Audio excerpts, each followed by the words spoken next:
Hai, kembali lagi Posalang bersama saya Patrick dan dia. Kau di mana? Kiri apa?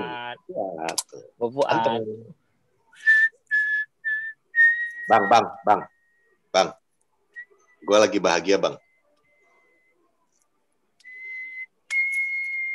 Apa ini? Anthem Champions. Gimana sih lo? Gak kedengaran juga, lu siulnya gak ada nadanya lu. Kan ini episode menyambut champion itu dia. Kan episode ini menyambut kembalinya MU ke, emang itu udah hitahnya MU tuh di Champions League gitu loh. Kembali lagi dia setelah 2 musim ya kita nggak main di Champions ya. Habis itu balik lagi ke Euro. Aku nggak mau ngomong dulu. Lolos dulu baru aku mau ngomong. Baru di episode sebelum ini gue bilang jangan ada yang menghalangi kebahagiaan lu, Pet. Gue bahagia, tapi gue takut. Masalahnya grup kita juga gak nanggung-nanggung, Pak. Nikmati aja udah roller coasternya, deg-degan. Kayak mana kau menikmati momen kau sama adik itulah. Cemana kau deg-degannya sama dia waktu kau mau nyium dia pertama kali. Pasti kan kau deg-degan. Ditutupnya pakai masker, Bang. Nah, jadi nggak ada kena lidah. Waktu pertama kali bukan jangan kena lidah, bibir pun nggak, langsung tutupnya pakai masker. Baru awak noleh sebentar ke kanan ya kan, mau datang lini ke sana tiba-tiba, iya tadi nggak pakai masker kawan, kok tiba-tiba udah pakai masker. Jadi sekarang udah kena lidah. Udah. Jadi Tantri denger nih ya, nonton ya, bahwa merah kali wah. Jadi adiknya Patrick yang sekarang, kalian tengoklah ini sekarang ya, bahkan masalah hubungan kalian kayak gitu aja sampai diumbar Patrick di sosmed. Apalagi yang diharapkan dari Patrick. Coba. Aku nggak ada ngumbar siapa-siapa ya. Aku nggak pakai merek, nggak pakai nama. Selama ini juga kayak gitu. Kaunya. Enggak, bukan. Tapi kan kau bilang sama pacar yang sekarang udah kena lidah. Cuma satu rupanya. Dek. Bener yang kami bilang di Twitter kan, Dek. Pikirkan lagi, Dek. Betul. Jangan sampai nanti menyesal di kemudian hari, ya kan? Udahlah hubungan diumbar-umbar, dia masih punya yang lain. Ya, Bang. Jomblo abadi, Bang. Tapi memang betul. Gue dulu pernah nge-tweet, if there is no tongue contact, then if not a kiss. Of course. It's a kecupan. You know kecupan? Kalau cuma gitu aja tuh bukan ciuman. Itu sama kawan pun kecupan bisa kayak gitu. Yeah. So there must be a tongue contact. Of course. Ya, kalau mau ciuman besok-besok. Terserah kalau pasangan kalau lu bawa pasangan lu dan lu pengen dibilang lu udah ciuman sama pacar, lu kecup dia lu udah cukup enggak bawa ke rumah makan Padang, tapi beli lidah sapi, tempel-tempelin lah. Tapi di Padang nggak ada yang jual lidah sapi, Pet. Nggak ada ya. Di Padang jual sate Padang. Sate Padang ada lidah. Ada kan? Ada sate Padang ada. Dapur Nela ada jual lidah. Ya, aku sebenarnya pengen kau bikin sop ini hari ini. Hari ini. Ya itulah, entah hari kapan lah. Hari Senin kemarin. Hari Senin kemarin. Oh nggak apa-apa. Ini kami syuting di hari yang sama dengan episode sebelumnya. Makanya gue malas ganti baju. Bajunya juga sama. Nggak ganti baju. Bodoh amat. Karena malas ke rumah ganti baju. Coba udahlah biarin aja kan gitu. Jadi di hari Senin ini naiknya sih Selasa ya gitu. Kami take hari Senin. Itu gue masak kan ini ya. Soto Medan, Pet. Gitu. Aku tadi mau mesan, cuman karena hari ini juga aku baru baca Instastory kau tadi kan. Udahlah. Yang Rabu ini kayaknya target aku. Jadi balik lagi kalau misalnya besok-besok kalian jalan sama pasangan gitu ya, yang baru pacaran, baru jadian ataupun belum jadian gitu ya, mau cium pastiin kenakan lidahnya. Sama kayak bikin gol. Yang pacaran, yang lagi yang baru jadian, yang belum jadian. Atau yang lagi PDKT. Yang belum jadian main nyosor, Bang, kena tampar, Bang. Itu udah biasa, Pet. Oh, kok udah biasa ditampar? Enggak, itu udah biasa. 2020 ini enggak harus jadi pasangan gitu buat ciuman. Iya. One night stand. Itu udah. ONS. Enggak. Gua nggak bilang itu ya. Gua nggak sampai ke situ gitu loh. Ini gua bilang masalah ciuman aja gitu loh. Gua nggak sampai ke situ. Ya ini lu sendiri. Kalau gue cuma bilang ya kalau emang ciuman mau sama temen, sama yang belum jadian, mau cuma sama pasangan ya silakan gitu loh. Cuma pastiin gitu loh, kena lidahnya. Sama kalau lu bikin gol, pastiin bola itu lewat garis gawang, baru dihitung gol. Kalau masih kalau bolanya masih kena garis belum gol. Jadi kalau masih kena sedikit, belum sampai begitulah gitu kan lidahnya, berarti belum gitu. Itu tapi, aja. Gini juga Bang, udah kena lidah pun jangan kau senang kali, belum tentu dia mau sama kau, kan gitu. Ya, karena kayak di bola pun, kayak di bola pun Bang, bola itu udah jauh lewat dari garis, ditepis sama Karol, nggak gol juga, marah-marah Spurs kan waktu itu. Oh, itu kan beda cerita. Itu kan memang ini apa? Memang ada kesalahan gitu loh. Ini kalaupun ternyata lu belum jadian, lu udah ciuman terus ternyata tidak jadi pacaran, ya nggak apa-apa, udah nikmati aja. Nikmati gitu. aja, Bang, betul. Santai. Masalah gitu. Pokoknya nih, hidup ini, pokoknya hidup ini lu nikmati aja, ya. Santai gitu ya. Jadi nggak ada cerita bola, ini poros jalang. Ini poros jalang. Kita akan bahas tentang percintaan. Nasihat-nasihat dari Bang Fuad, ciuman bagaimana yang baik dan benar, ya kan? Gitu. French kiss itu gimana? Ya, kan gitu. Nanti kalian boleh komen nih di bawah ya kan, di mana tempat ciuman kalian pertama? Boleh, nggak apa-apa. Boleh. Santai aja. Nanti akan kita ladenin kok. Kalau gue dulu di bioskop. Alah, tipikal anak Medan, bawa ke bioskop, nggak nonton film, tangan sama mulut ya kemana-mana. Aku nonton filmnya, bahkan aku masih ingat filmnya. Apa filmnya? To Die For, Nicole Kidman.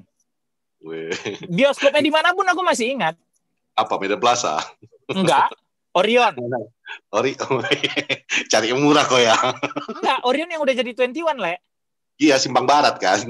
Iya, Simpang Barat gitu. Itu udah jadi 21. Emang dibandingin Yuki beda 2.000 perak, 2.500 bedanya sama yang di Empire gitu. Cuma kenapa di Orion? Karena deket rumahnya di situ. Empire di Plaza, Wak. Apa, Bu? 21. Iya. Empire yang di Daily Plaza Presiden Lontong. Daily Plaza Presiden, Empire baru di Yuki Sinar Plaza. Bagudung. Parbadak kau dibilangin. So yang orang Medan Cokora lah dulu Bang Fuad. Presiden di Daily Plaza, Patrick. Presiden di Daily Plaza yang 21 nih, 21 Empire tuh Yuki Sinar Plaza. Kalau kau nonton Yuki, kadang kau jalan di Skycross, kau ke Daily, kau makan di Fountain. Itu anak jauh dulu. Jauh kali kok dari Yuki ke Daily Plaza, Bang? Hah? Kok jauh? Yuki di mana? Yuki Sinar Plaza sama Daily Plaza begini, disambungin sama Skycross. Maksud kau Yuki di mana? Yuki di mana? Itu Yuki Sinar Plaza. Akhirnya aku dapat buat satu. Cok, kau pikir-pikir dulu. Yuki di mana? Cok, kau pikir-pikir dulu. Pet, ini dengar baik-baik, Pet. Jangan goblok. Yuki Sinar Plaza di sini. Daily Plaza, sambung pakai Skycross, goblok. Yang kau ketahuin tuh maksud kau Yuki Simpang Raya dekat Masjid Raya. Goblok kok kan? Kau yang bodoh. Makanya aku tahunya itu Yuki. Kalau Daily Plaza sama Sinar Plaza aku tahu jatuh. Kau udah bodoh, ngotot. Kan aku bilang Yuki Sinar Plaza, Yuki Sinar Plaza. Plaza. Disambungin pakai Skycross. Skycross, itu aku tahu. Soalnya, Yuki mana? Bagudung. Aku tanya Yuki mana? Lah kan udah bolak-balik dijelasin. Nanti yang nonton kan akan tahu. Emang bodoh si Patrick ini. Kalau Yuki Simpang Raya baru di sana dekat Masjid Raya, daerah Istana Maimun. Di situ Yuki Simpang Raya itu baru ada tahun 98 atau 97 kalau gue nggak salah. Tapi dulu Daily Plaza itu punya presiden, bioskopnya ada balkonnya. Di Yuki Sinar Plaza itu 21 jadi XX1. Aku ingat tuh ada balkonnya itu kayak teater, kayak nonton kita konser gitu jadi. Iya, jadi kalau udah bodoh jangan ngotot sama aku, nggak akan menang. Yuki di mana? Yang kumaksud itu Yuki yang aku pikirkan tadi justru bukan Simaraya. Yuki yang di Tugu Sinar yang depan Golden, seberang Golden. Itu Majestic, Benga. Ya itulah yang di seberang Golden itu, yang di seberang jalannya itu kan Yuki namanya. Itu setelah belakangan. Yang jadi hotel dulu, sekarang. Yang sekarang udah jadi hotel dia. Itu Majestic dulu namanya, itu bioskop. dulu awalnya satu bioskop Majestic namanya. Itu yang di bundaran Golden, Simpang Golden. Iya. Apa? Majestic namanya dulu. Bioskop Majestic. Aku sering nonton sama bapak aku di situ. Biar tahu aja kau. Aku pun seringnya di situ dulu. Kalau nggak situ Medan Plaza. Orang bilang Yuki Sinar Plaza. Yuki mana? Aku kena nipu satu. Bagudung. Muka kau coba ulang. Udahlah, menang lawan Paris kalau kayak gitu caranya. Dah, sah. Cavani main. Cavani main. Bola kami. Dah. Pellistri main nggak? Enggak, belum lah. Pellistri nggak main. Mungkin Teles main. Kasih kesempatan gitu. Kemarin kan. Mungkin. Tapi show lagi bagus-bagusnya. Balik lagi performa. Masa diturunin lagi, istirahatin lagi? Mungkin Teles akan main di Champions League. Show gitu ya? Akan dimainkan di Premier League. Mungkin, iya. Karena untuk di Eropa, Teles ini udah cukup berkompetisi dulu sama Porto, segala macam kan. Jadi sementara kalau Teles langsung diterjunkan di Premier League, dia masih buta nih rimbanya. Dibiarin show dulu pasti yang main gitu loh. Jadi menurut gua nanti lawan Paris Saint-Germain, Teles sama Cavani mungkin main. Bahkan mungkin Van de Beek main. Mungkin ya. Karena Cavani, ini orang juga. Cavani menurut kau enaknya main dari tengah apa main dari sayap? Kalau lihat kondisi besok Cavani jadi striker. Berarti Rashford balik lagi. Rashford dia main di kiri gitu loh. Padahal kemarin udah efektif kali kan? Yang kayak kita bahas. Iya. Ya tapi yang nggak tahu lah, mungkin bisa jadi kan permutasi kan selalu ada di lapangan gitu loh. Kan tidak akan kaku terhadap satu posisi, apalagi pemain ini bisa main ya di kiri, di kanan, di striker kan dulu, itu menurut gua. Kayak dulu Cristiano sama Rooney lah ya. Ya kan bisa tukar kadang-kadang. Ya gitu loh. Jadi menurut gue itu tidak akan tidak akan baku lah gitu. Ya. Tapi menarik gimana melihat petualangan United musim ini di Champions setelah sempat orang bilang hancur lu nih dihantam sama Spurs segala macam bla bla bla kan gitu. Jadi kita lihat aja nanti gimana partai. Kita main di home ya kalau nggak salah ya. Away kan ke PSG. Main di ke PSG kan? Main di Parc des Princes dulu ya. Iya, nggak tahu gue. Gue lupa. Ya gue lupa lah gitu. Pokoknya menurut gue sih itu mungkin Ole akan pakai strategi yang sama dengan pada saat Newcastle. Away ya. Bisa jadi 3-4-3 dia mainin gitu atau 3-4-1-2 gitu karena dengan bermain 3 back lebih nyaman sebenarnya kipernya. Gitu apalagi lu ngadapin Neymar, lu ngadapin Mbappe gitu ya. Nah, tinggal gimana disiplin si Aaron Wan-Bissaka nanti main di kanan yang bisa jadi di situ ada Neymar, ada Mbappe. Lu tahu Mbappe sangat kenceng kan? Iya. Gitu. Atau bisa dia akan main 5-3-2. 5-3-2 pada saat bertahan. Karena si Paris itu kan punya Mbappe di kiri, bisa jadi dia mainin Di Maria di kanan, Neymar jadi striker kan gitu. Bisa jadi seperti itu gitu loh. Sementara kalau dia mainin Shaw yang agak lambat dalam bertahan, agak berat menurut gue. Jadi bisa jadi dia akan mainin itulah, dia akan mainin si Alex Telles di kiri gitu. Kemudian gelandangnya mungkin ya Fred, McTominay. Gue sih suka, gue suka yang kemarin diturunin untuk lawan Newcastle karena ya balik lagi ini pelari-pelari semua kan yang besok dihadapi sama Maguire, which is McTominay sama Fred itu bisa bantu covering seandainya pun lu keteteran ketinggalan lomba larinya. Ya kayak kemarin aja lah McTominay tetap di belakang covering karena kalau misalnya dia lebih disiplin bertahan kemarin. McTominay lebih disiplin membantu pertahanan lah, bukan bertahan ya, membantu pertahanan. Matic juga bagus membantu pertahanan. Masalahnya Matic juga nggak punya kecepatan kan gitu aja. Agak lambat kan. Agak gitu. Lambat. Lu ngadepin gelandang-gelandangnya si Paris itu kan ada Marco Verratti, kemudian siapa lagi ya yang gelandang bertahannya itu yang baru, Idrissa Gueye apa siapa gitu, gue lupa lah gitu loh. Itu sih intinya pelari kiri kanannya aja udah terlalu cepat kan. Ya, kencang, bahaya. Itu yang sangat bahaya. Lu lihat kemarin pada saat Paris lawan Atalanta, pada saat Mbappe masuk, kan itu Mbappe cadangan duluan. Pada saat Mbappe masuk, gawat tuh kanannya Atalanta, habis diteror habis-habisan gitu. Jadi lu benar-benar butuh double cover di dua sektor back lu, di dua sektor back sayap lu gitu loh. Teles sama si Wan Bissaka. Tapi kalau misalnya udah dua ini Fred sama McTominay masuk ke belakang untuk ngebantu ya, lu mau masukin Van de Beek gimana? Ya bisa jadi mungkin dia pakai gantiin Bruno. Jadi Bruno yang diseratin. Mungkin, tapi berat sih ya, berat itu berat. Ya kalau mungkin. Gue nggak yakin sih oleh berani untuk ngisraetin Bruno dan Pogba berduaan langsung duduk di bench itu. Ya, gue sepakat. Atau ya kalau memang dia mengejar ketinggalan, mungkin dia akan mainin Van de Beek sama Bruno, McTominay yang dia tetap jadi gelandang. Gitu kalau kita ketinggalan itu mungkin. Ya, mungkin begitu. Sebenarnya itu juga kan kenapa kita kan banyak yang bertanya kenapa Van de Beek nggak main dari awal ya. Ini aja kita barusan ngebahas langsung live ya, nggak ada scripted. Kita aja bingung kan, mau naruh di mana? Bukan dia bagus, tapi kita mau taruh di mana kan gitu.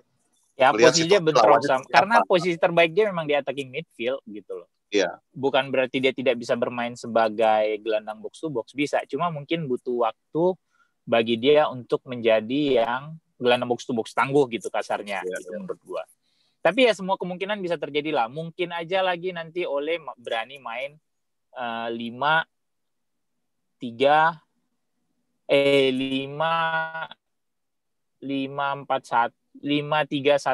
mungkin ya. Kalau misalnya 5-3-1 bisa jadi dia mainin Rashford sama Cavani, kemudian Van de Beek sama Bruno, bertahannya dia pakai si McTominay atau Matic gitu. Mungkin gitu loh. Banyak sih. Cuma kalau gue lebih feeling lu United datang ke sana itu untuk menyerang atau bertahan dulu?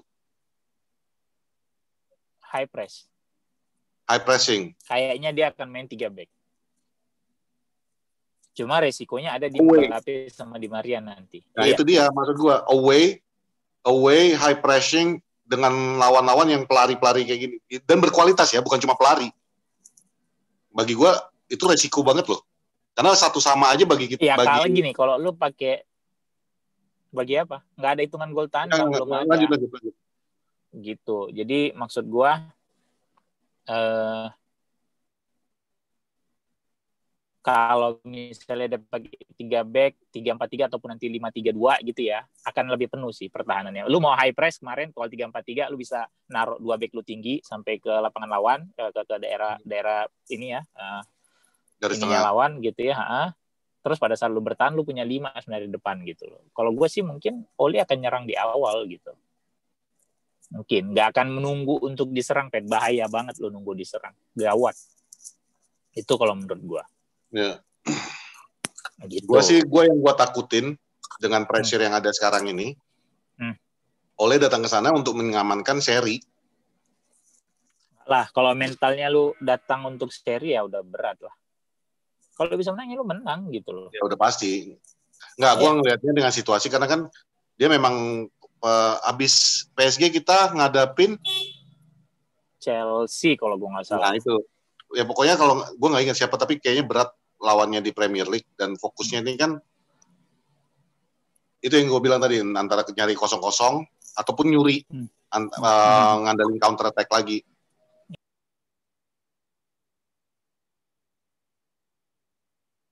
Ya. Kenapa? Gak apa-apa, ngomong aja. Gue lagi mau nyari power bank gue. Ya itu gitu. Jadi kalau gue pribadi sih gue takutnya itu ya, karena persiapan untuk ngadapin Chelsea-nya itu juga pasti dia nggak mau ngambil resiko pemain dia cedera, mendingan take a draw atau curi, jadi bertahan, jadi benar-benar datang ke sana untuk bertahan. Ya salah lah mental lu kalau udah kayak gitu. Yang gue khawatirin, mudah-mudahan sih enggak. Ini kan gue khawatirnya sekarang gini, dengan pressure yang ini sekarang dengan Ole. Tunggu bentar. Naila.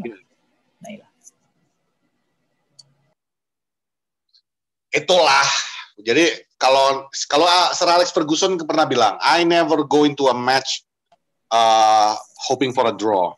Dan gue setuju, MU itu seharusnya memang datang ke semua pertandingan itu bukan mengharapkan draw, cuman menang. Ya harus menang kan, itu tujuannya selalu pasti untuk menang. Draw is the result yang lo oke lah, you settle for a draw kan gitu. Kalau misalnya pun kalau lo datangnya untuk menang, yang gue khawatirin itu bukan gue harapin itu ya, cuman yang gue khawatirin dengan pressure dari media, pressure dengan keadaan dia sekarang. Karena dia kemarin baru menang nih 4-1. Itu aja udah salah satu langkah untuk mengamankan jobnya dia lagi kan. Dan kalau menangnya juga berkelas, bukan jelek. Iya berkelas. Gue bilang berkelas banget itu yang lawan Newcastle. Cuman kalau dia misalnya draw aja 1-1 dengan Paris Saint-Germain, berarti kan udah dapat away goal. Itu yang gue tadi mikirin. Tapi kan away goal belum dihitung banget, Pet. Ya sih, betul. Cuman ya, iya benar. Dihitung nanti di akhir kompetisi gitu. Ini kan bukan knockout stage yang benar-benar away goal dihitung ganda segala macam gitu loh. Betul. Nah, maksud gue itu to release the pressure gitu. Karena lu harus fokus banget untuk lawan memang Chelsea kan ya, kalau nggak salah ya. Nah, lupa gue produser tidur kayaknya. Di Premier League, ya Pak, nggak ada update. Jadi memang bagi gue tuh mungkin difokusin untuk ini aja. Karena ini kalau udah 3 ini aja aman. Win, draw, win. Your job is safe. Gitu loh. Gue takutnya itu yang pressure-nya itu yang masuk ke dia. Mungkin. Tapi lawan Chelsea kan kita main home. Iya, memang. Gitu. Itu sih. Jadi, itu aja sih ya. Udah? Masuk panjang-panjang. Baterai gue mau habis. Coba lu ngobrol bentar deh. Gue nge-mute dulu. Lu ngomong aja. Oke. Jadi, gue ngomong aja, karena gue dikasih kesempatan untuk ngomong sembarangan, gue akan ngomong sembarangan. Jadi kalau tadi Bang Fuad bilang, gue setuju sih yang dibilang Fuad, bahwa Cavani di depan bersama Rashford, gue itu yang gue bingungnya itu, karena kemarin kan Rashford udah menunjukkan nih, performanya kembali lagi membaik, dengan posisi yang seharusnya dia, dulu juga dia efektif itu sebagai striker. Tapi dengan adanya Cavani ini, gue tadinya mikir apakah Cavani yang jadi target man, tapi setelah Bang Fuad bilang tadi memang bisa nih, Cavani sama Rashford itu bisa switch around kayak dulu masa-masanya Solskjaer, Ronaldo dengan Wayne Rooney. Yang gue banyak yang di Twitter juga ngomong tuh, kenapa VDB, gue sampai debat tuh sama orang luar, kenapa VDB masih dicadangin juga. Ya itu tadi, itu kita live mikirinnya bareng-bareng, nggak ada di scripted, kita ngomongin memang susah.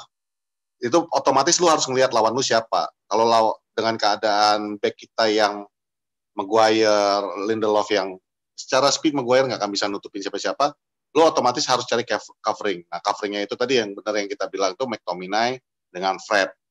Nah, dengan adanya udah 2 ini, McTominay dan Fred, otomatis posisi kayak VDB akan harus tersingkirkan karena kita masih butuh playmaker, dan playmaker kita itu Bruno Fernandes saat ini belum tergantikan ya. Itu juga yang membuat Pogba itu losing their space, yang dia sempat waktu itu ribut tentang defensifnya Pogba, bla bla bla bla itu. Ya itulah kenapa VDB masih di bangku cadangan. Jadi gue ngasih rangkuman dari yang kita omongin tadi aja. Itu. Jadi ya overall, kalau menurut Bang Fuad, kita datang ke sana untuk nyerang. Kalau gue menang lah. Kalau gue sih, gue agak khawatir. Gue sih ngarepin Ole agak berani lah, gambling aja. Mendingan lu, kalaupun misalnya the result doesn't go your way, asal lu bisa menunjukkan bahwa lu attractive football, lu bisa nyerang, lu bisa membuka peluang, kita juga mungkin lebih mengerti kan, nggak akan menyerang daripada lu mulai parkir bus.